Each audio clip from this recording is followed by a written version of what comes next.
Rugby League Hour, brought to you by MicroBio Solutions Limited, makers of Effluix, the new way to clean up dairy effluent and wastewater while increasing the fertiliser value of your irrigation in one easy step. Visit microbio.co.nz for more. Strong, powerful, try!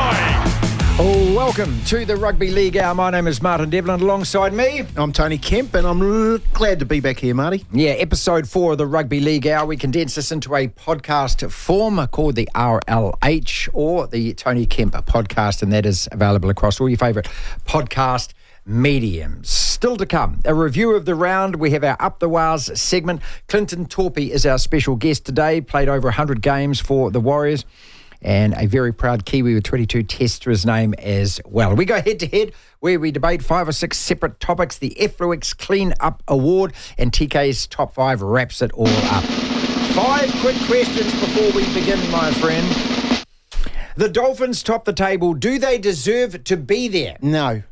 After that performance versus the Knights, is it overridingly clear to everyone that now Roger has to play fullback for the Warriors? Well, everyone except the coach. Are the Titans already this year's wooden spooners? Yes. Did Brisbane's win over North Queensland tell you more about the Broncos or the Cowboys? Broncos. And in the space of just 4 weeks, has Benji Marshall totally transformed the perennial wooden spoon West Tigers? I'm going to sit on the fence. The Weekend Roundup. Running through the results over the weekend, then, ladies and gentlemen, winners were Panthers over the Roosters on Thursday, and that was without Nathan Cleary. Rabbitohs beat the Bulldogs for their very first win. Broncos, with a swathe of injuries, putting 38 on the Cowboys. The Dragons beating Manly. Really? Titans getting smacked by the Dolphins. Warriors over the Knights. Sharks over the Raiders. And the Eels losing at home. West Tigers clinching it with a very dodgy drop goal in the end, and Gutho missing a penalty under a huge chorus of boos, even though they're playing in their home stadium. I want to talk about Penrith to start with, mate. The win over the Roosters without Cleary, does that convince you, Tony, that they are still the team to beat as far as this NRL competition is concerned? It might sound like a weird question because they're back-to-back-to-back champions, but that's a hell of a win against a really good Roosters side. Well, and the way they were going, of course it was. I didn't see it coming. I didn't think they could beat him with Nathan Cleary. The thing is, there's a bit of a hangover with Sydney City when they played the Panthers over the last sort of 12 to 18 months.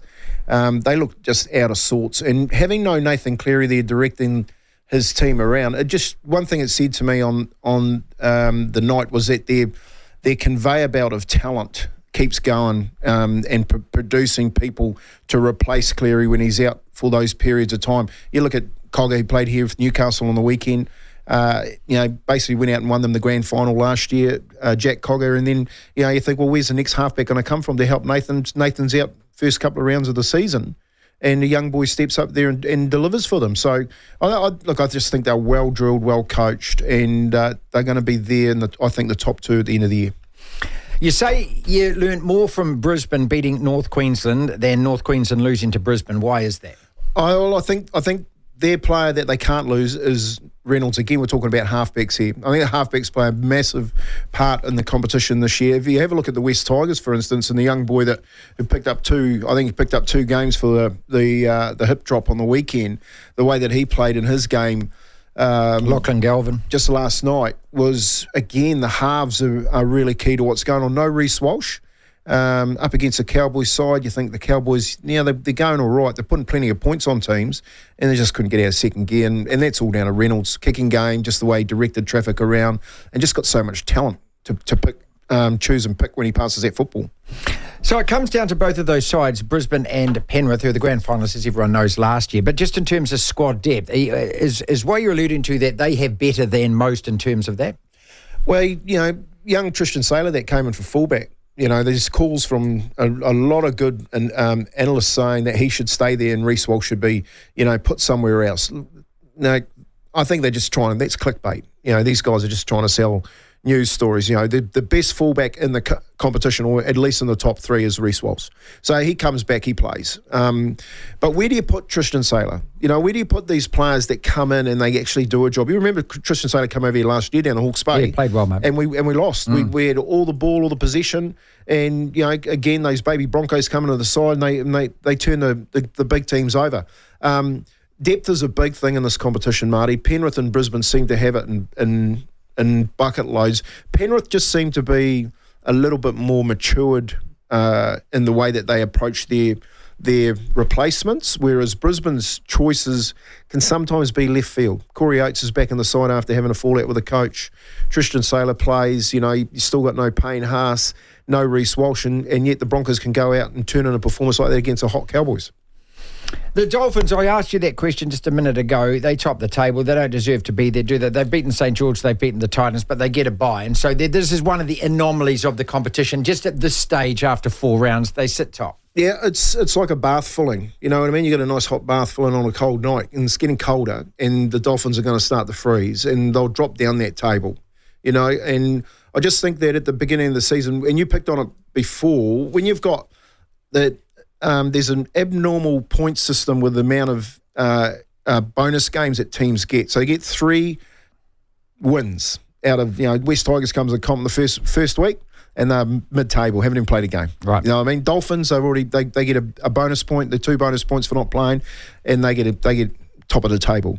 So when you start to look at that, and the teams that at the back end of the season, once it starts to figure itself out, you can actually look at that abnormal table and add the points and say, well, I think they're going to end up here. So at the moment, I wouldn't be crying too loud or screaming too loud about teams that have already used a few of those games that they've had off and picked up 2 points. Tony Kemp is with me here with the Rugby League Hour on the platform. No team is unbeaten after 4 rounds. What does that tell you about the comp or the closeness of it, or is it just a coincidence at the moment because of the fixture list? Well, you know, the salary cap's working.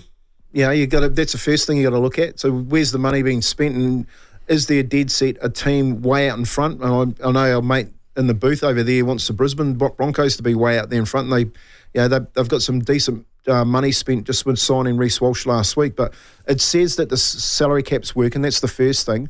And the second thing says that there's still some dents to iron out in each defensive team. I thought the Warriors on the weekend were more defensively sound than they were offensively, and that's a big thing to say given the fact that it's defences that win you the competition. You know, if you look at teams scoring points and teams, you get teams score points, you get teams letting put a lot of points in. It's the ones that don't let many points in that gain the confidence as the season goes on. And the Warriors letting in a try a half on the weekend is big confidence. They'll go into this weekend's game against South with a lot of confidence defensively up against a very good offensive side if they can get it going. So I think what you're learning at the moment is that there's still a lot to be ironed out. Who would have thought Manly? I thought the first 2 weeks Manly a dead set chance. The last 2 weeks I think, man, no wonder Des left. Mm-hmm. You know what I mean? Yeah, they've looked really bad. They just look so average. Well, they look like they need a Kevin Kempy and a Michael Luck. They've got so much flair, but they've just got no solidity about putting things together when they go. You make an error. So talk about Tom Trebojevic making so many errors. He needs to kick up the arse. You know what I mean? Get back at the fullback and get your game back together. Don't compound error on error in this competition, because compound errors cost you big time. And I think at the moment, if you're looking at when those errors happen, I think it's 68%, and you don't complete the game as far as possession goes, you end up down the bottom of the table. Got to mention the Tigers and what Benji's done there, because 2 wins in a row, and I've got to try and explain this stat the right way. So this is the first time in about 3 or 4 seasons where they have had a positive win-loss record. They're 2-1 at the moment. They won last night. Caesar was at Aiden Caesar with a dodgy little drop goal off the left foot, and then the crowd went ape and absolutely booed Clint Gutherson as he took that last penalty. I want to talk about that in a second. But 2 wins back-to-back for the Tigers, just to break that duck, just to psychologically get rid of that. How important is that for them, and how much can you put it down, 2 questions, to Benji and his coaching? Well, I think you put a lot down to Benji and his coaching. Like, the first thing, like what you just said, is the amount of pressure that they put on him. I'm not talking about the team. I'm talking about external pressure from the media. You remember, only 2 weeks ago, they said he wasn't showing up to training and putting the hours in. And this is before the season kicked off. It was a low blow. He was saying he wanted to spend 5 till 8 at night with his family, okay? So it's a reasonable excuse, wasn't it? Your wife would be happy if you spend that much time with her. But look, I think when you're looking at Benji and what he's bringing with his young team, you got Robbie Farah and Co in the box with him, and it's a young, vibrant coaching box. And then you listen, a real good take on how things are going is listening to young blokes talk. Yeah, so not the old heads. Listen to the young blokes talk and the confidence that they can get from a coach. And this is where Wayne Bennett was very good. So Wayne Bennett can go on, when he first come along, and he can make a bloke feel like he was 10 foot tall. I've seen him do it with the Kiwis in 2010. If I had a TAB right next to me, I would have planted a wad on the Kiwis because he got them that confident in themselves to go out and win that Tri-Nations game. And what Benji's doing with the young blokes, and there was a comment there from one of his players that, he just wants me to go out there and play what I see. Now, to give a player in this competition that confidence at 18, 19 to go out there and play what you can see, most coaches come in and say, mate, we just need you to complete sets, hold the football, don't throw the passes, make sure it's on, don't get caught in traffic, blah, blah, blah. Benji's gone out, just go and play football, man. This is Lachlan Galvin, this is a young man. And I was watching him last night thinking, stupid thing to say, but do they need Jerome Luai? Luai can be a really disruptive influence. You've got a young guy there that is actually, if he owns that number 6 jersey for the next few weeks, goes on and has a great season, all of a sudden there is a selection quandary that the sort of Andrew Webster is facing at fullback at the moment. Well, there's two answers to that problem in the current market. First thing, he goes straight back on the market because contracts aren't worth the paper they're written on. Yeah, good point. Yep. The second one is, if he is that good, then look at it glass half full. And where do you put him in the team? And we've got this is the conundrum that we've got with the Warriors, when you've got someone just as good there already. All right? So, yes, look, he might be in the 5'8" position. Luai comes along and takes that position off him. But where else do you put him? If you look at the way that he went down that left edge off his inside foot with a big fend on a decent defender, so, mate, he had a bit of Jack Whiten about him, wasn't there? So he could play in the centres, he could play at fullback, and that's I think how Benji will look at it. Jerome Luai won a grand final. You can't buy experience, and not only won one grand final, won the last three. Exactly right. You'd want him in the West Tigers side somewhere. Are the Titans the wooden spooners already? They're 0-3. Oh, I think so.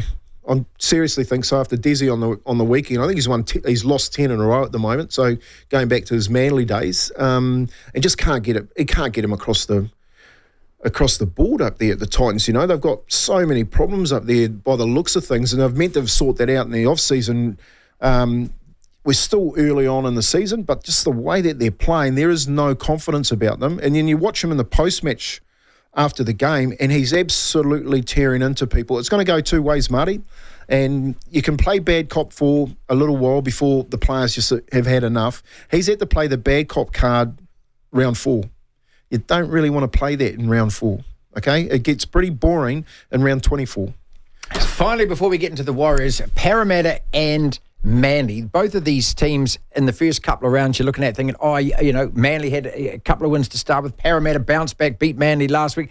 Then they turn around and lose to the Tigers. Do you still have faith that both of these sides who are sitting 2-2 at the moment, because there's a heap of teams, as I said to start the program, sitting there on 2 points. Those two in particular, Parramatta and Manly, do you still see them in your top 8 by season's end? Well, I think they can both be there. What I saw on the weekend was a little bit more of a deeper problem, a deeper issue on both sides. It looks like the Sea Eagles don't really have that good leadership outside Daly Cherry Evans. Now, if you look at Daly Cherry Evans when he won finals, he had a couple of brothers that played in there pretty well in the fullback and the back row spot. He had Kieran Foran sitting in there in the fire. He had blokes in key positions, Stevie Matai out there in the centres. And he had blokes that he could rely on, and they came in and they drilled down on things. At the moment, it's really loose, so it looks like he's lacking a little bit of leadership. And of course, with the Eels, I don't know if they can go any good without Mitchell Moses. I seriously don't. It's down to him. It's just down to Mitchell Moses. Like Mitchell Moses, West Tigers, I bet you they wish they kept him. Every other team wants him, and he just needs to stay on for the field. Otherwise, Brad Arthur's looking for a new club. Oh, superb! Up the Waz. How good is that? Warriors winning against the Knights. First comment that I wrote down was, never looked like losing that game. And okay, it's not a perfect performance, but if you add in what you saw versus Canberra and this, they seem to have a confidence about them that, look, Tony, years ago, this is a team that won 6 games previous to Andrew Webster coming in. And you've got to keep making that point. 6 games out of 24. Yeah, this is a side now that when I see them take the field and just the way that they start, just the way they strut around, they just look as though, I don't know, they're in control of these games. Did you think that watching? 100%. I just think when you're looking at the size and the maturity of the side that he can choose from, when you've got Mitchie Barnett, Nuakure comes back off the bench, Jazz Tavaga's looking a lot more solid, and then you add in Tohu, and Infinua Blake, Sean Johnson, you've just got a really solid team, you know what I mean? Like, I'm talking size. So they're running around. They're actually really hard to tackle, and they're defensively a bit scary to run into. Mitchie Barnett doesn't take a backward step. You don't go down the Nuakure side. He gives you an absolute hiding. And even Sean Johnson's getting his shoulder stuck in him. So I think what you've got at the moment is you've got just this mature, confident team that knows how to build on something. And the game on the weekend, you thought, well, are you going to take off from them? You know what I mean? That was the only thing, yeah. They never got away, did they? They never got away. And as you said earlier in the program, there was a try, there was a Roger tap down at the end there, and it could have been within 4 points. But you were never worried, though, were you? Well, no, you weren't. But you can guarantee that in the post-match analysis with Andrew Webster and the team in a locked room, that he'll be saying the errors that you made were silly and really crucial times, and you kept them in the game. You should have knocked them out earlier. And all but Kalen Ponga at the back end of the game, turning it on its head and getting through down that left-hand side, and then just a lazy, his pass was a lazy pass back on the inside to Best, on the outside to Best. If he's just lifted it up and thrown it over the top of Rogers' outstretched hand, Best waltz and pulls the game back to 4 points. So I just think that, they've got that chink in their armour at the moment, which is like, you can take the silly errors out of the game, mate, you're actually going to start tallying up these teams below you. And that's where they want to be. That's what the Brisbanes and the Penrith do to you. They know when you get out to like a 12-point lead, man, you're in for a big day. They're going to keep piling that pressure on. And we just seem to be sort of walking through the mud at the moment with our feet stuck in it going, mate, let's just get going, And I just think that's just a little bit more time. We're still in round 5. The difference that Wade Egan made, just demonstrable right from the start. I mean, it's just straight away. I mean, that gap that he saw, that break that he made, and inside to help me here. Who did he pass to in the inside? Chanel. Yep. Okay, that was a typical Wade Egan break to me. Okay, nice fake out of dummy half. He's got a pretty good deceptive way that he handles the football in and around the dummy half, and he's good at picking players that they call them dead ants, lying around the ruck and taking some yards off him. And what's really surprised me, he's got a little bit of speed getting off the mark. So, I haven't been a big fan of Wade Egan's for a long time, but last year he turned the corner. He was playing consistently well. He wasn't missing as many big one-on-one tackles, and he's got some confidence. Now, coming back with that elbow injury, I watched it. He was strapped heavily, but he just got straight back into the game, and he plays for 80 minutes, Marty. That's the other big part about Wade Egan, is that when you put him on there, as long as he doesn't get HIA, which he got plenty last year, or he gets injured, he's going to give you a good 80 minutes. And as the game got on and they got tighter, this is one thing I want to bring up. Change the interchange rules. Take it back to 4 interchanges. Yeah, you said that last week as well, don't you? We're talking about, there's no attrition at the back end of a game. How do you make the game better, and how do you make players, well, the field naturally opens up when they get tired. So it's the same in rugby union. I argue this, where they have 8 interchanges, you can bring a whole bloody team on. It's like an offense, defense in NFL, isn't it? Well, you go hell for leather. You're just never going to get anyone tired. You know what I mean? No matter who you are, the only people that are getting tired are the players that are staying out there for 80 minutes. So, you think that you get these big forwards that have to stay out there for an extra 10, 15 minutes. You're going to get them. Wade Egan would really enjoy having 4 less reserves coming on against them. Time to get contentious then. And it's that RTS debate. Where does Roger play? Does he go back to the centres against the Rabbits? Because Andrew Webster's already said that. He said that Chance is coming back to play fullback. This was you after week 1. I think if Andrew Webster could go back till Wednesday last week, I think Roger starts a fullback after he reviews that game. See, he ran for 200 metres detained. Roger runs for 300. This was you after last week. If this isn't the game that says that Roger Tuivasa-Sheck should play fullback, he 200 runs on the ground because he went to fullback, because Tuapiki went to the HIA, and that's where he looked his best. Well, 278 on the ground. I think it was 301 in total. So, I mean, the figures are extraordinary, but just... you said it last week, it's what you see when you see him play there, right? And I think that he puts fear into the opposition because they have to second guess themselves, or maybe they start thinking, okay, we need an extra defender here. Is Chance going to do that? Chance can play, as you said, centre as well. I mean, it's a great selection headache if it is for Andrew Webster. But at some stage, does he go back on what he has continually been saying and actually pick Roger to play in that position? Oh, there's two things it's going to come down to. One is going to come down to form and the other one's injury. All right, so hopefully Chance can hit his heights that he hit last year and he stays injury-free. We're round 5 and it's his first game of the season. So he's going to be a bit underdone. He hasn't had a pre-season game. These boys are up to speed and they'll hit the ground running against South Sydney on the weekend, all but Chance, who will need a bit of time to get back into the football game. Okay, so there's a couple of things that you need to look at as a coach. The other part of it, and I think what people really miss here, is not what Roger is doing, it's what he does to defensive lines. So when you've got Roger, okay, so real simple, you got Roger and Tane at the back, all right, and Sean Johnson's running to the line, and you've got Jackson on the outside here, like you did when he scored his try on the weekend, and he goes to throw the fake pass and hits him. They're not worried about Tane Toopi at the back. But when you got Roger there, the centre's packing his pants. Or going, mate, it's Roger Tuivasa-Sheck. And the reason why he's packing his pants, if I was playing centre, is because if I don't get to him quick enough, his footwork is too good, like you've seen on all the memes, where he makes you look like an idiot. Yeah, he's breaking defensively. your ankles, yeah. So the mind games that he plays when he doesn't have the football on a defensive line, most coaches will be going, thank God you're putting him back in the centres. Seriously, if I was the offensive coach for another South Sydney this weekend, I'd be going, well, Chance is going to be back there. He's going to be underdone. Thank God we're not dealing with Roger. All right, so let's just really jam the inside defenders up. Roger's going to come off his outside foot. You're going to make sure you close those gaps and tackle him because he can beat you on both sides of the ruck. So the answer for Roger, for me, but you can't go back on your word, is that Roger should be our fullback. Why can't you go back on your word? Well, here's what I hope. I hope that and this is what happens with ego and when you're coaching and when you're playing, is that the pressure mounts because you're thinking about what everyone else is thinking on what you said. Who gives a shit? No, right. Okay. So the only thing that counts in the end in Andrew Webster's mind is, does he chalk up another win this weekend? That's the only thing that counts. That's the only thing people want. And how concerned should all Warriors fans be about a Rabbit side that's done a Crusaders? They were 0-3. If they'd lost 0-4, you would have just about written their whole season off. But they bounced back. You could say, oh, it's only the Bulldogs. I just don't buy into any of those arguments because every team, apart from the Titans at the moment, seems to be able to bite every other team in this competition. So how worrisome are South Sydney, given their talent, given their squad, given the fact that they've now just had a win and they're up and running? Yeah, I'm really frightened of the guy in the fullback jersey. I think at the moment he's sulking. You know what I mean? Can you tell that?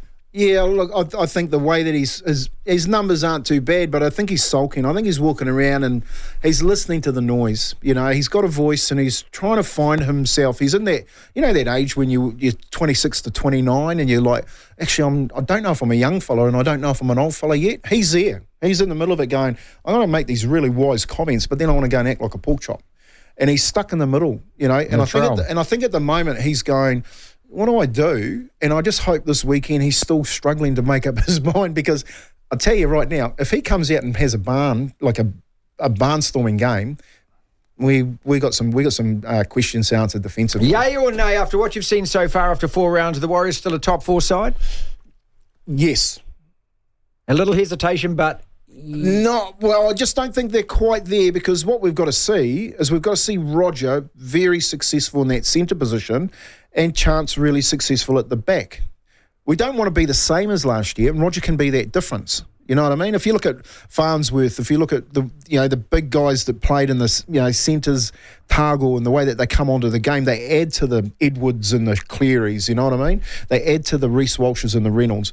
What we want is Roger to be that player. And to be, if I can be really honest, the best centre we got at the Warriors at the moment is Rocco Berry. Let's take a little break. We come back. Our special guest is going to be Clinton Toopi. 129 games for the Warriors, 57 tries. He then went on to the Titans. He played 156 NRL games in total between 99 and 2011. 3 years with the Warriors, and then he played, of course, 22 tests as well for the Kiwis, and he's happily ensconced on the Gold Coast. Clinton Toopi with us after the break. The Rugby League Hour. Martin Devlin, Tony Kemp with you. A very special guest joining us.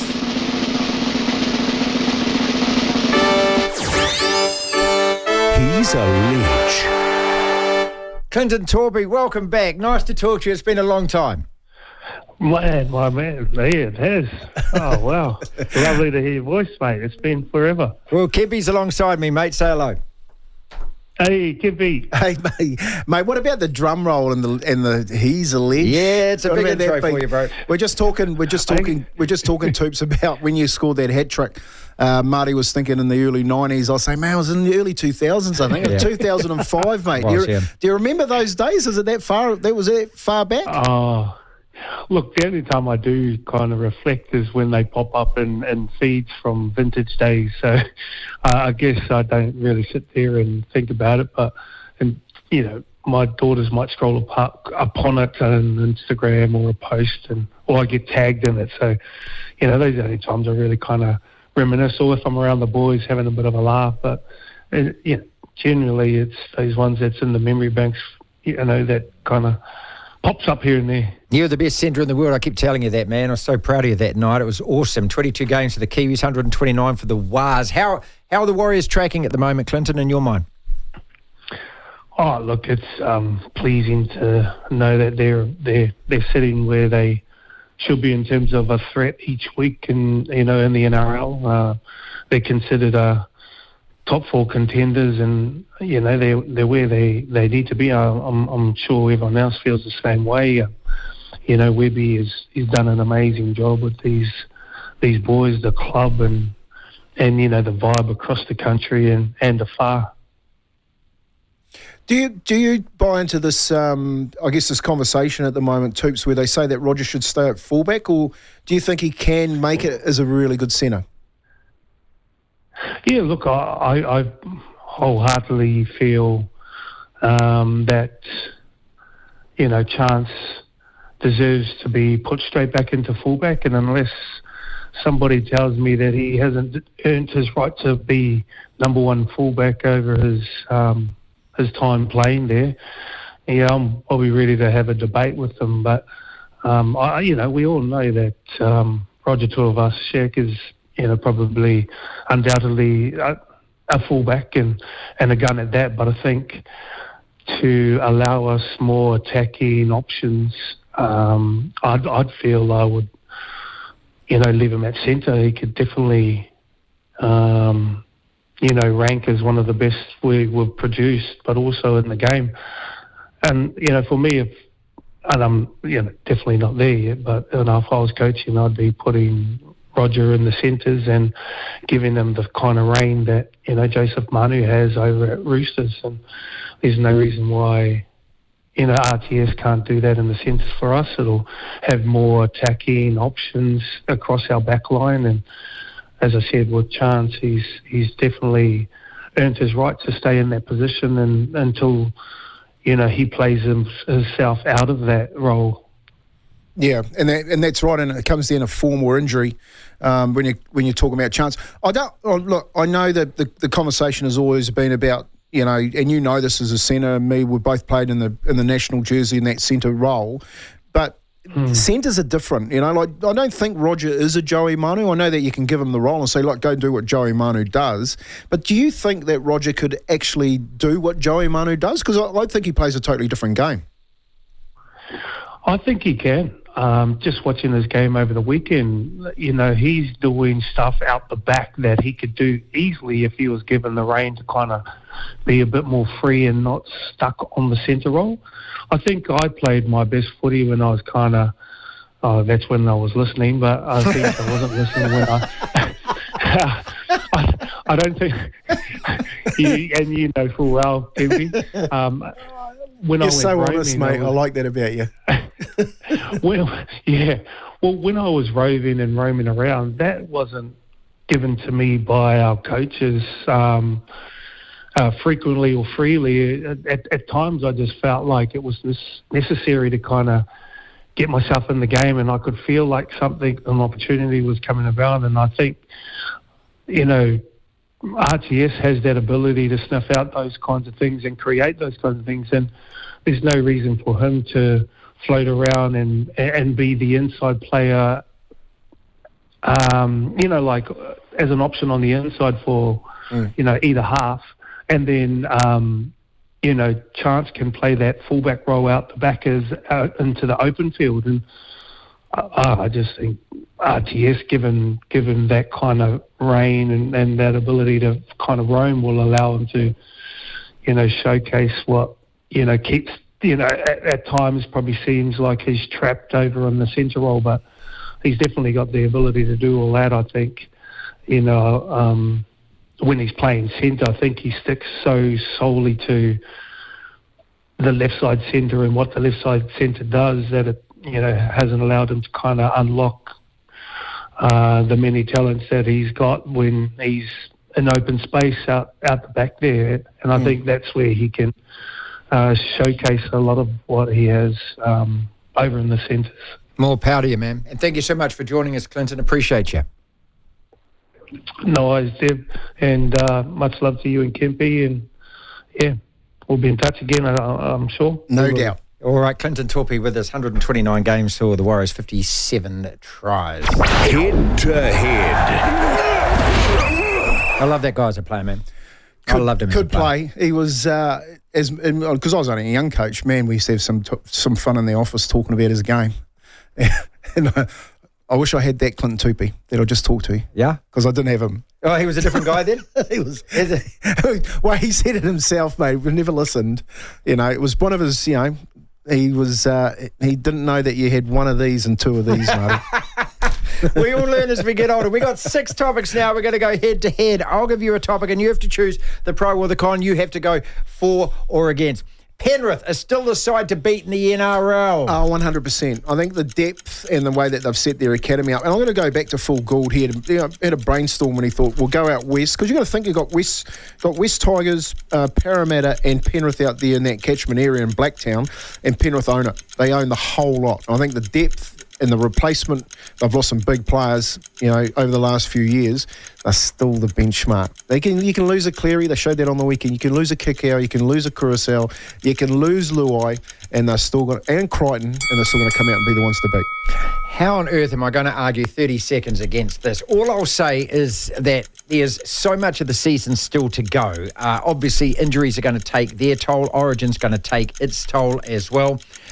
I wish I could even convince myself, Tony, but I think it's almost an impossible argument to win. And that says so much about, as you say, it's not just what he's accumulated now, but the base that he's built and also the future planning, the strategy, the succession planning.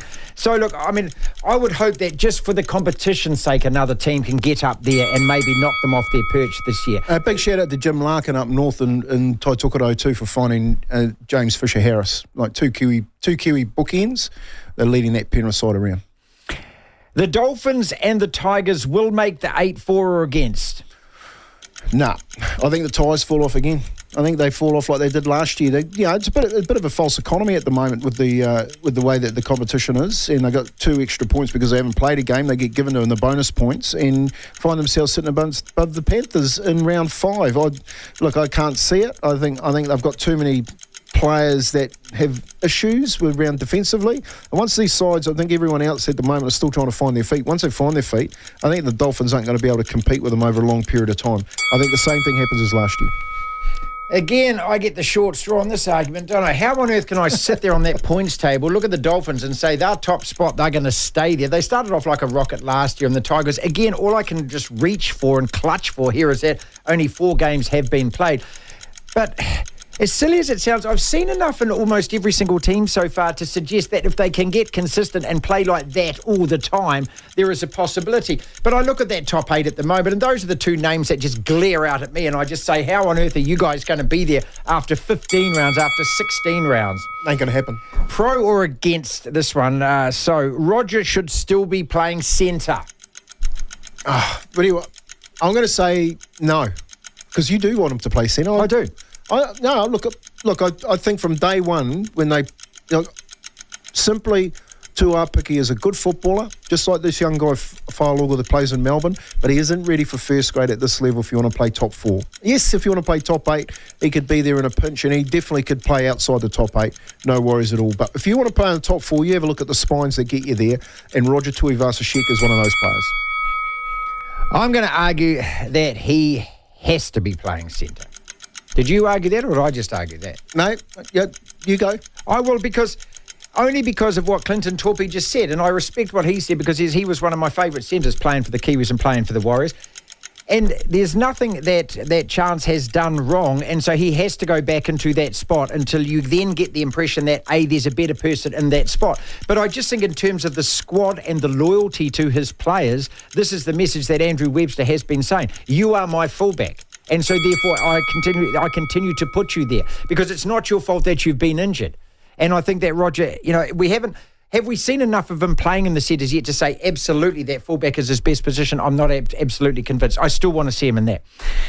For or against? It's 4 minutes. Does that make any sense at all, or is that you essentially said I haven't seen him play enough at fullback to suggest that he's good enough to play fullback. Straw on all of these, mate. Give me one that I can argue then in that case. For or against, pro or con? The Rabbitohs are back, baby. No way in the world. Look, Latrell Mitchell he's in no man's land. All right? He's in La La Land. He's way over there at a festival somewhere, dancing around all week and forgetting to come out and play football on a Sunday afternoon. And I think that's the biggest problem they got. Look, bring Lachlan Lilliers back. Go back to what you know. The coach, I think, is in big trouble. Yes, they got a win. I think that all of them are happy this week because Russell Crowe is coming in with a broom and sweeping the floor with them. If they don't win the next 3 or 4 games, there will still be big changes. All right, then. I'd say that they are, and I say that they're like the Crusaders, and I think that this team is absolutely full of class, and all they needed was a bit of confidence. The Crusaders are full of class? Absolutely they are. They have just beaten the Chiefs, and if you're talking Super Rugby... No, Damien McKenzie. Oh, okay, sure. But they put on 5 tries and 37 bloody points. They gave them a belt is what they did. All you've got to do to some of these teams is open the door upstairs, and that's what the Rabbits have now got. They play the Warriors this weekend. They get a win against us. And at the moment, you'd have to say on form the Warriors... It's going to be a hard Monday if they get a win against us. I tell you, if they get a win against us, all of a sudden they are back. And so that, to me, that's how close this competition is. When you got four games played, there's only 3 teams that have won 3. You got 8 or 9 teams sitting there on 2 wins. They aren't that far away. Benji Marshall is a coaching genius, yes or no? Not yet. I'll go no. And I think, there's a lot of water to go under the bridge. I think he's got the making of a coach with a different philosophy that we haven't seen for some time. But then I look at Graham Lowe, walking the players down the middle of Queen Street and getting them to listen to the public. Genius idea, mate. And get Blue McLennan running around with a rope in a defensive line. You know what I mean? Then you get Frank Endicott. Happy Frank, just tapping blokes on the shoulder and making sure that feeling they good. show up to the semi-final in the 95 World Cup. Yeah. Benji could be just one of them. I think he is, because what he's done is he's done something that the West Tigers haven't had or felt in 4 years. And right now, if you're a Tigers fan and you're 2 wins and 1 loss, you're going down the boozer every night clinking glasses, aren't you? Is that more points than last year? So you bloody should, because they've been wooden spooners and wooden spooners. The fact is also, he's beaten 2 teams. He's beaten the Sharks and then he's beaten Parramatta. Hey, you've got to say something. Okay, now that's a tactical appreciation to unlock those Dolphins. No, that's right. He's actually come up with trumps against 2 teams, and that was a really gutsy win yesterday against a side that was at home with a big crowd behind them, expectation, and on a Monday. And that's what we're going to finish on. For or against, pro or con? The crowd shouldn't boo the kicker. Come on. Seriously, it's not rugby union. I've got to say this. Like, you want to clap every time the guy kicks the ball out and, eat your cucumber sandwiches, or do you want to go there and you want to give it to the kicker and scream and yell until you can't talk at work on Monday morning? And that's what rugby league offers, which is different to rugby union. I think rugby league is riding the crest of a wave, and one of them is because the fans are so engaged in the game, they think they're wearing the kicker's jersey, and some of them think they're the football and they need a good kicking. Well, I'm going to put my rugby union hat on there, and we sat in the Stade de France at the World Cup, and I tell you what, every time there was a goal kick, the big sign had come around the stadium in the ground and say, quiet please, respect for the kicker. Bugger that, as far as I'm concerned. Clint Gutho missed that kick yesterday because the Tigers fans were on him. A 45-second it took for him to place that ball and kick it, and all he could hear was ringing in his ears, wasn't it? Just booing him. Every name under the sun he was being called, and do you know what he did? He shanked it.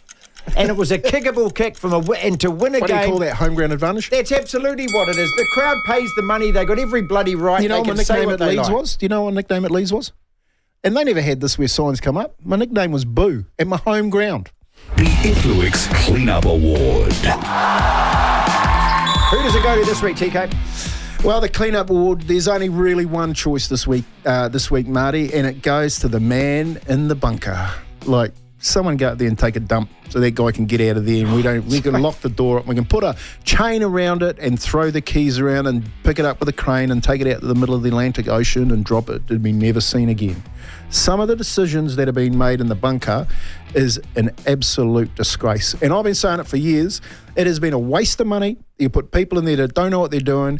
And on the weekend, when Jared Warry-Hargreaves runs through and gets the fullback running 20 metres away from the actual play of the game, and they say it's no try, I'm telling you, then it's going to turn people off. And they've got an overlap here. TK's Top 5. We always wrap it up where Tony gives us his top 5 teams after round 4. At the moment on the table, they are Dolphins, Panthers, Cowboys, Sharks and Storm in that order. Number 5. I'm going to go back to Benji Marshall here. He makes the top 5. I mean, you tell me over the last, 4 years, West Tigers sitting up there in 6th position, they don't get in the top 5 with the way that he's coaching them at the moment. And I mentioned the Dolphins, because that's who they got this week. They beat the Dolphins. He's sitting top 4.